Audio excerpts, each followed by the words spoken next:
iwo ende Muridzo ka totondoita stage because iwowo ungatauri kuti ye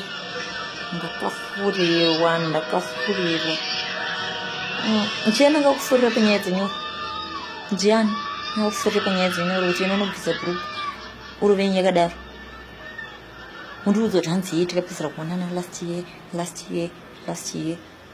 last year nderini mbozati munana handiri muna Febhu saka unyepera vanhu iwewe kuti tikapedzera kuonana last year ye takarambana iwo last week chacho musemandongo uri kumba kwangu pakuuya na 12 o'clock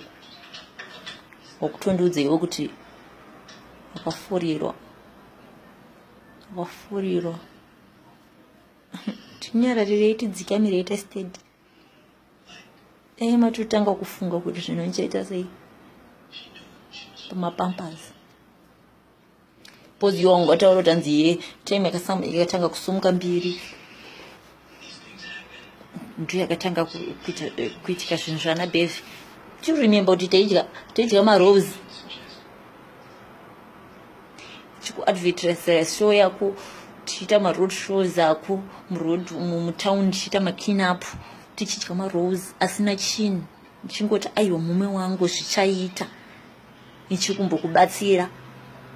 nichikuziva une tumapinti nichiti aiwa mume wangu zvichaita nichitombokutengera hembe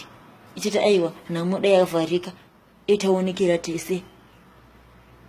nasondudza kuti pakasumuka mbiri ndipo pakatanga kuita zvinhu zvesezvo musanyepere vanhu ndisi kuda nezvinhu zvangu ndisi kuda nekutaura zvinhu zvakawandisa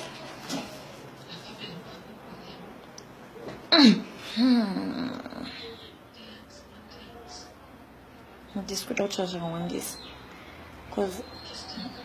tikatana wasana naOlinda akaina ndigoni kuchema but ndokona kutaura ndasangutaura zvekuitika kuti vanhu vazive kuti aiwa taitombotenderera tese tiita maroad shows zoti ndo vaderira ava ndini ende Muridzo wacho pasina kana anokuziva kana munhu wanaikuziva kunze kwewe kubudiriro kuwegaro nasi wondiudza shitiwo kuti pakatanga kusimuka mbiri vanhu vakutozokuzivawo manje wakuda kutaurisa